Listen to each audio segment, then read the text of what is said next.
Good evening and welcome to our daily devotional reading.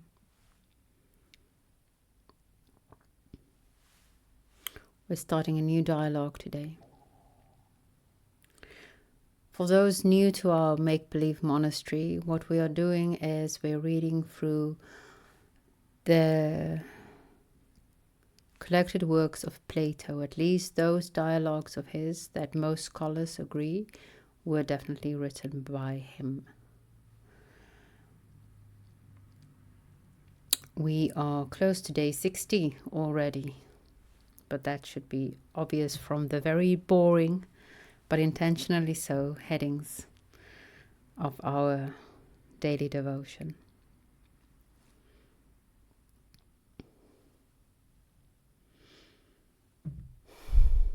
Let's take a moment to let our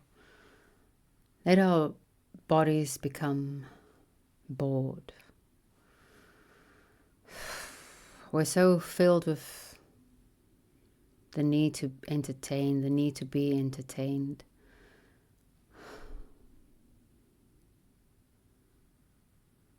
The need to be captivating. The need to be captivated. Just let your body become bored for a second and relax. And just be. There's no reason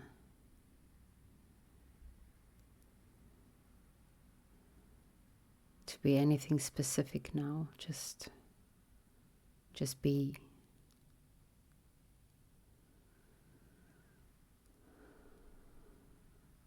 And know that that is enough. That is more than enough. You exist. You exist. The most unlikely event of all has happened to you.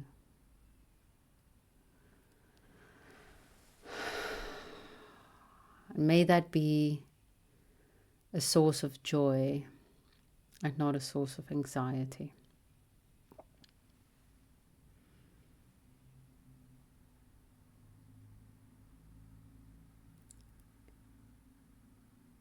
And may that encourage you to curiosity and wonder.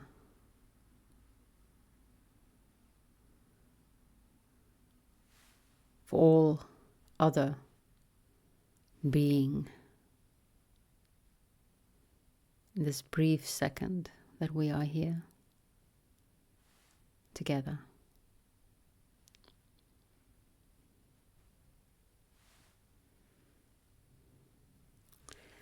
Plato, who on this big scale of things lived like 5 seconds ago. I don't know the real stats, but I know it's pretty recent that humanity as we know it came into existence. And he's a mere what?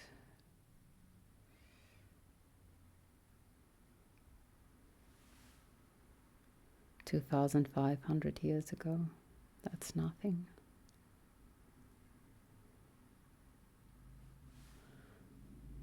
But let's listen to our recently departed brother and what he has to say on the Sophist.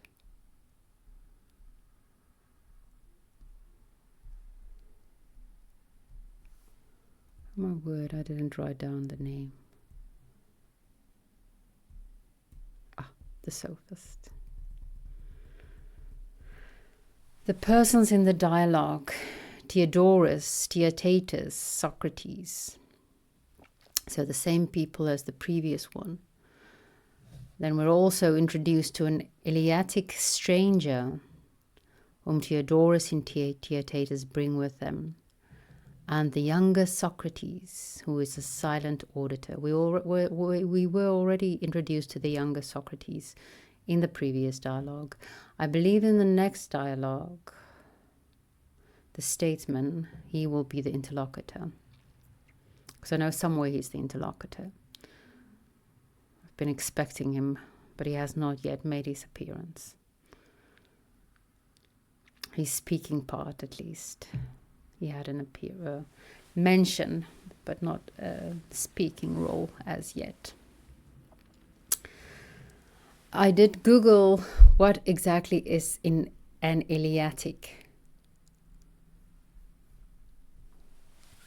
The Eleatic school was a 5th century BC pre-Socratic Greek philosophy founded by Parmenides in Elea, southern Italy, holding that reality is stable, unchanging, single being, rejecting motion and sensory perception as illusion. Key figures include Parmenides, Zeno of Elea. Yes, it is that the famous Zeno with the paradoxes, which kind of gives me the ick. But I've been told by every single teacher that I've ever had that I should not think anything stupid of people that's so clearly wiser than I am. And Milesis of Samos.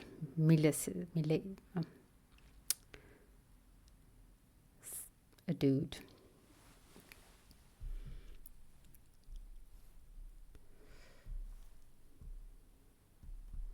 Theodorus, the geometer, if you remember from the previous dialogue.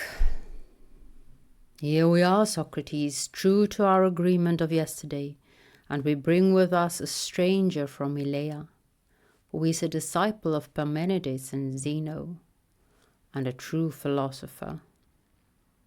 Socrates.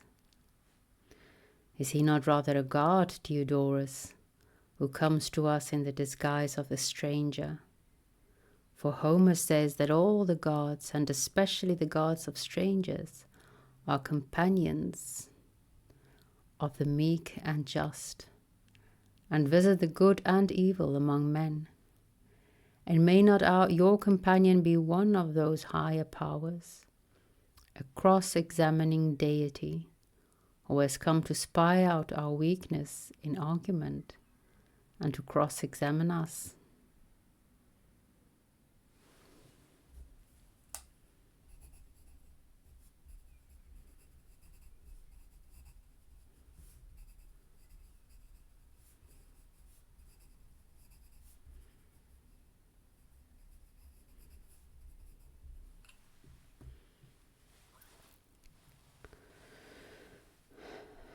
Theodorus, nay, Socrates, he is not one of the disputatious sort.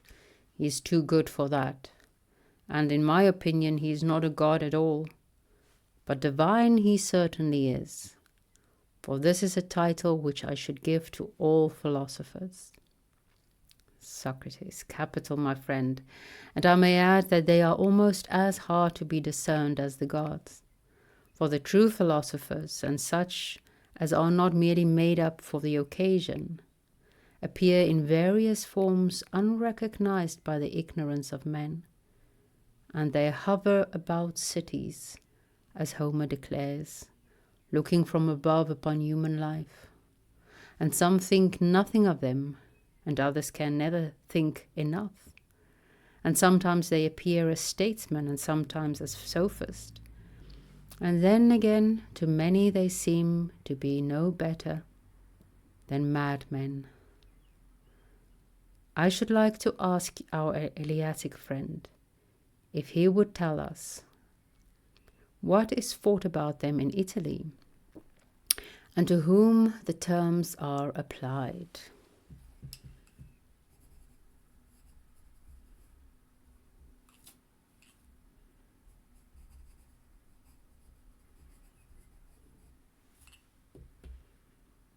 Theodorus.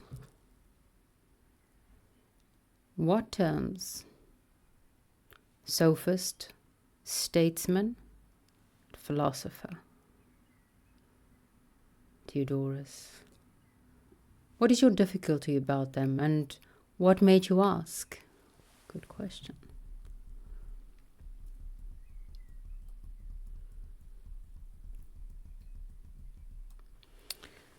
Socrates, I want to know whether by his countrymen they are regarded as one or two, Or do they, as the names are free, distinguish also free kinds and assign one to each name?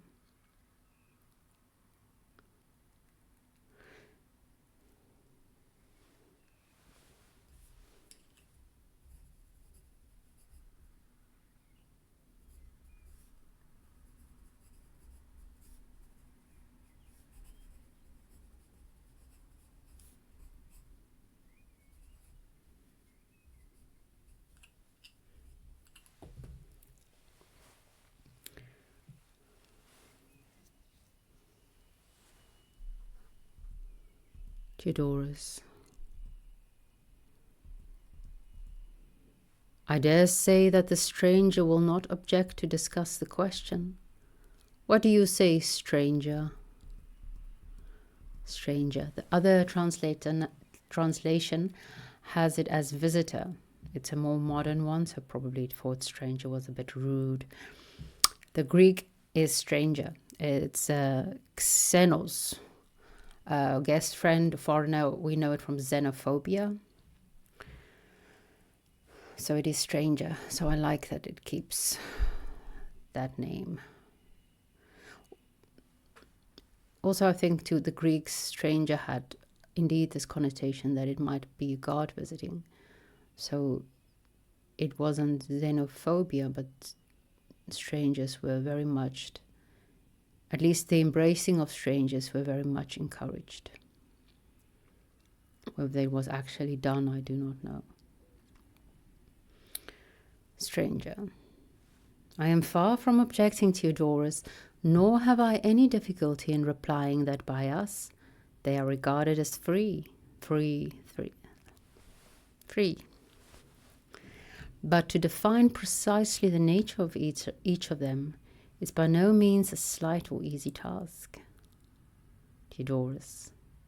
You have happened to light, Socrates, almost on the very question which we were asking our friend before we came hither, and he excused himself to us, as he does now to you, although he admitted that the matter had been fully discussed, and that he remembered the answer.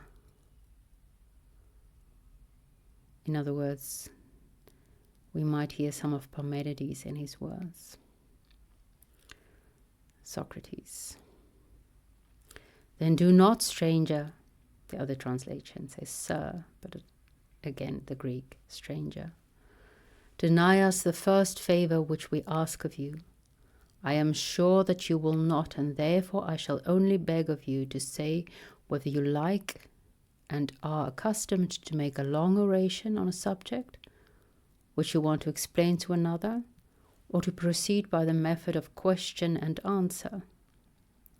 I remember hearing a very noble discussion in which Parmenides employed the latter of the two methods. When I was a young man, and he was far advanced in years.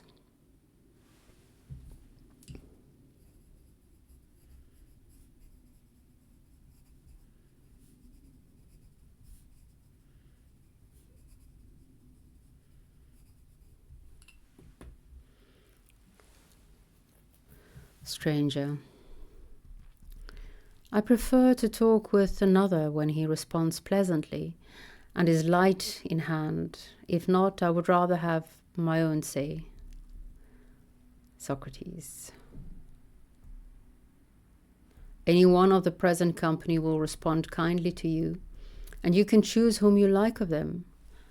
I should recommend you to take a young person, Theaetetus, for example, unless you have a preference for someone else.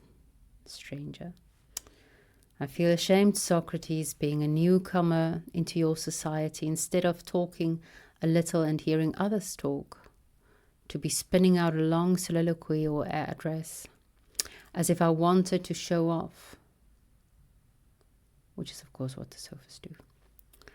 For the true answer will certainly be a very long one, a great deal longer than might be expected from such a short and simple question. At the same time, I fear that I may seem rude and ungracious if I refuse your courteous request, especially after what you have said, for I certainly cannot object to your proposal. that Theaetetus should respond, having already conversed with him myself, and be recommended by you to take him. Theaetetus. But are you sure, stranger? Remember, Theaetetus is a boy. But are you sure, stranger, that this will be quite so acceptable to the rest of the company, as Socrates imagines, stranger? You hear them applauding, Theaetetus. After that, there is nothing more to be said. Well then, I am to argue with you, my boy, and if you tire of the argument, you may complain of your friends and not of me. Theaetetus. I do not think that I shall tire, and if I do, I shall get my friend here, young Socrates, the namesake of the elder Socrates, to help. He is about my own age and my partner at the gymnasium, and is constantly accustomed to work with me. Stranger. Very good. You can decide about that for yourself as we proceed. Meanwhile, you and I will begin together and inquire into the nature of the Sophist, first of the three. I should like you to make out what he is and bring him to light in a discussion. For at present we are only agreed about the name, but of the thing to which we both apply the name, possibly you have one notion and I another. Whereas we ought always to come to an understanding about the thing itself in terms of a definition, and not merely about the name minus the definition.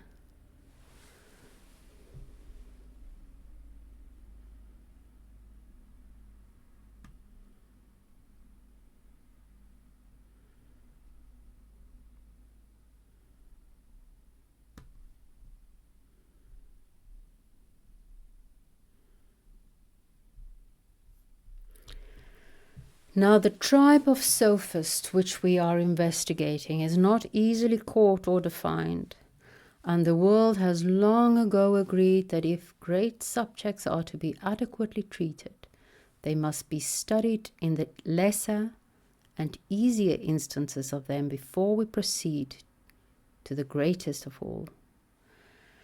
And as I know that the tribe of Sophists is troublesome and hard to be caught, I should recommend that we practice beforehand the method which is to be applied to him on some simpler and smaller thing, unless you can suggest a better way. Indeed, I cannot. Then suppose that we work out some lesser example which will be a pattern of the greater. Good.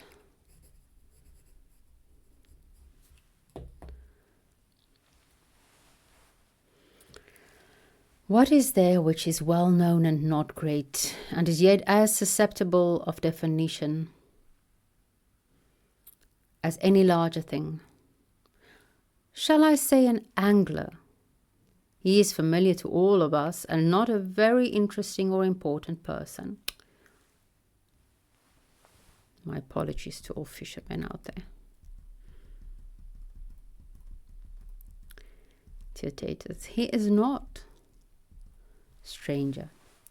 Yet I suspect that he will furnish us with the sort of definition and line of inquiry which we want. Very good. Let us begin by asking whether he is a man having art or not having art, but some other power. An expert, the other translation says, but indeed technites is used, which means craftsman. Art being crafts. The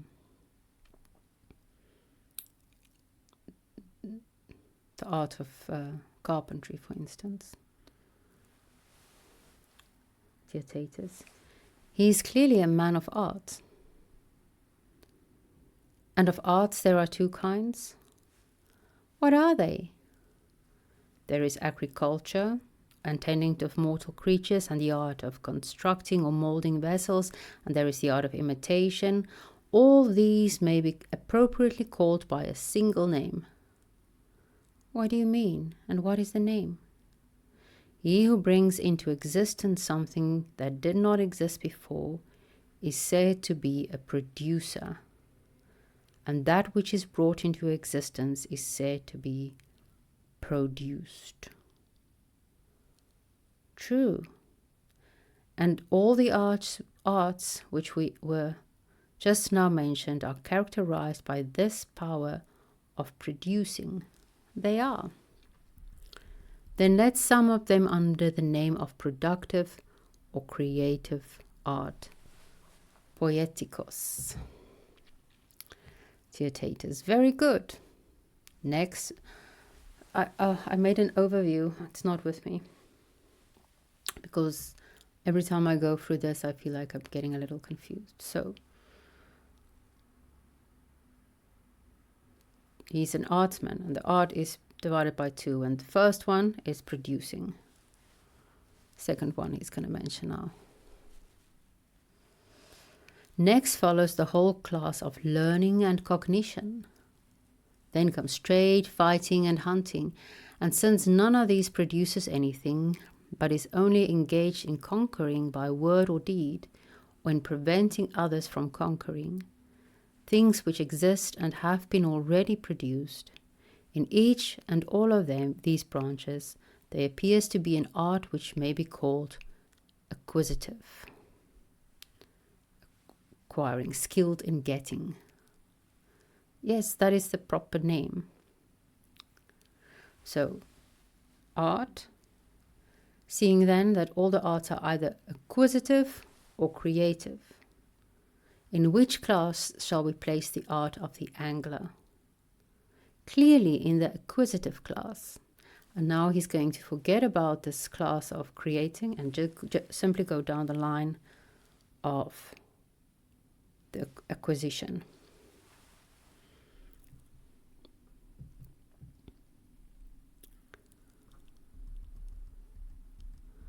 Stranger. And the acquisitive may be subdivided into two parts. There is exchange, which is voluntary and is affected by gifts, hire, purchase, and the other part of acquisitive, which takes by force of word or deed, may be termed conquest. So acquisitive, underneath trade, conquest. Theaetetus. That is implied in what has been said. Stranger. I know, Theaetetus, I'm just repeating. And may not conquest be again subdivided? How? Open force may be called fighting, and secret force may have the general name of hunting. So I think you get the picture now. Every time he divides by two, he divides it in two different groups. And it's simpler from here on, so I'm not going to keep repeating. Yes. And there is no reason why the art of hunting should not be further divided. How would you make the division? Into the hunting of living and of lifeless prey. Yes, if both kinds exist. Of course they exist, but the hunting after lifeless things having no special name, except some sorts of diving,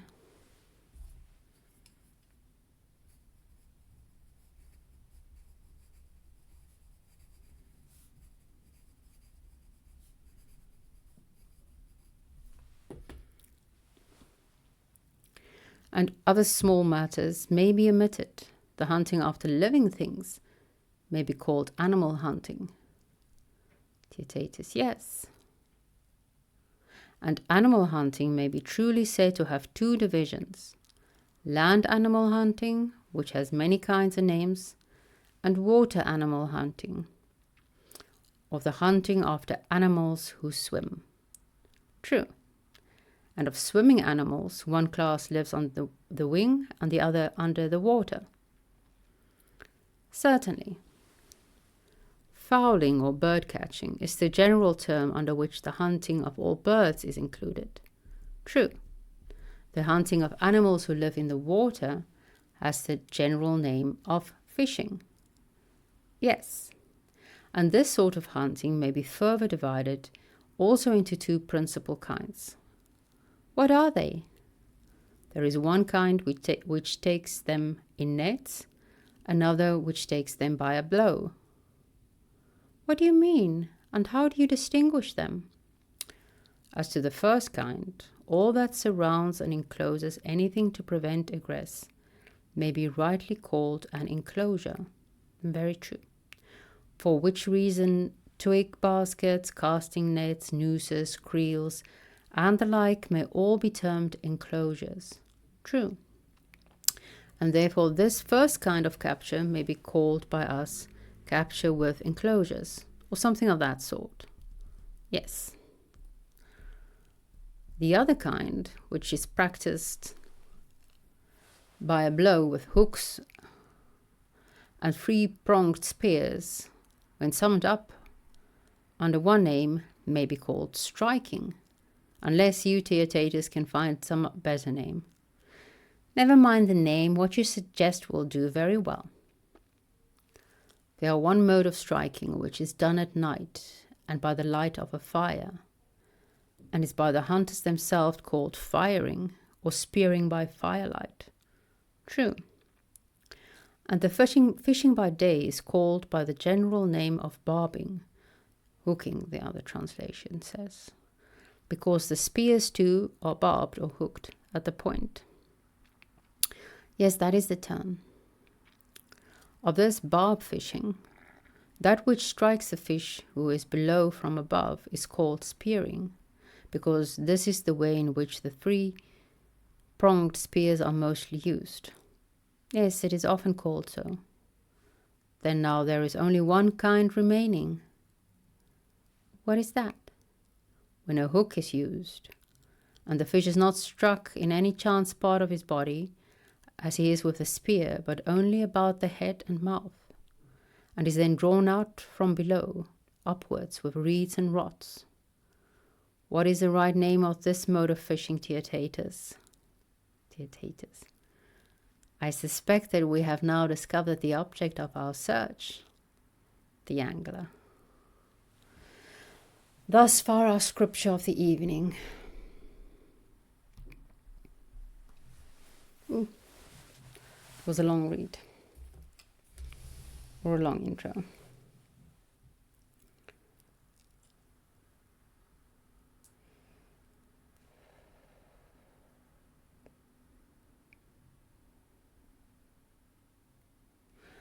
So it seems that Parmenides learned a lot of his style. Socrates learned a lot of his style from Parmenides. The question and answer. I also find this idea of finding a pattern and then using this pattern to discern other things very interesting. And this division, doesn't it feel very Aristotelian?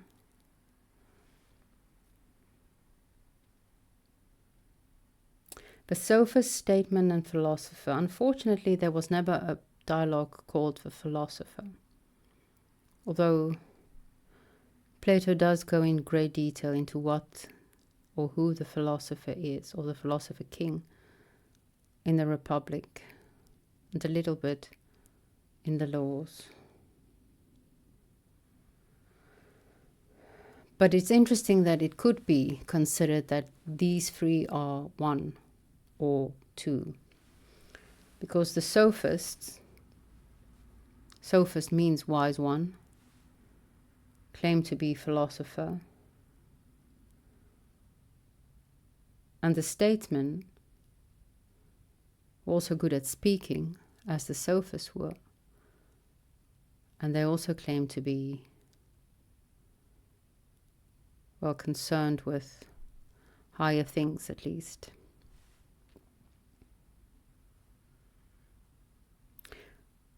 A philosopher, though, is a lover of wisdom and not a wise man.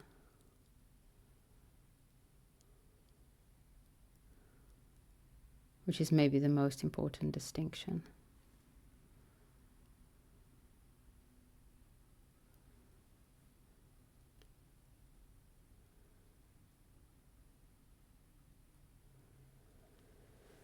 I had to think when he said that hunting for lifeless things is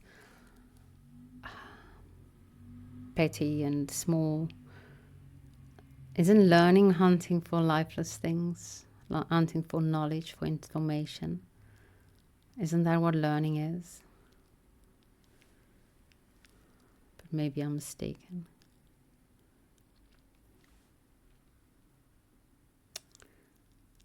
And I wrote down, to still believe that the gods dwell amongst us. I do think we can benefit from recognizing the divinity in each other, in all of being.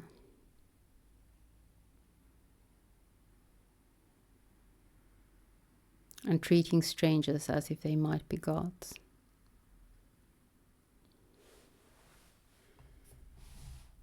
And I wrote down madman, because that is one of the three ways in which Socrates says philosophers are often perceived to be madmen. And this month, I should remember to link it. This month, Folly has me reading the madman himself. I had to think of a certain man that I love deeply, Mr. Rochester, who in his soul is a madman.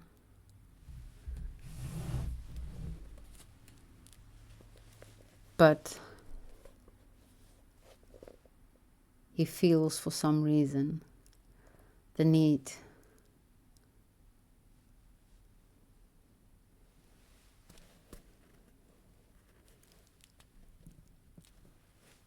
to play.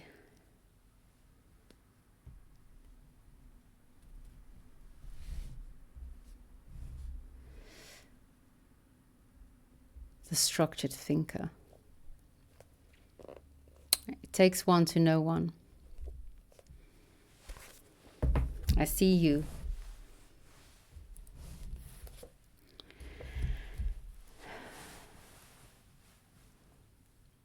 And I've also seen how much harm it can do to someone. And that's why I'm wearing, and I will for the rest of the month if I remember, my 2 rings. And for the rest of the month, it's April Eve tonight, so it's already April, if you count in the old ways. Apollo and Dionysus.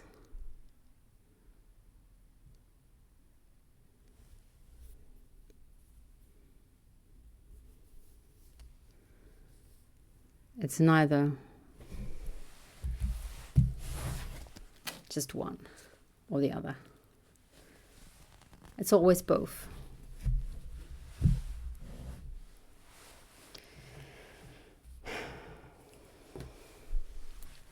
May the spirit of Sophia be with you.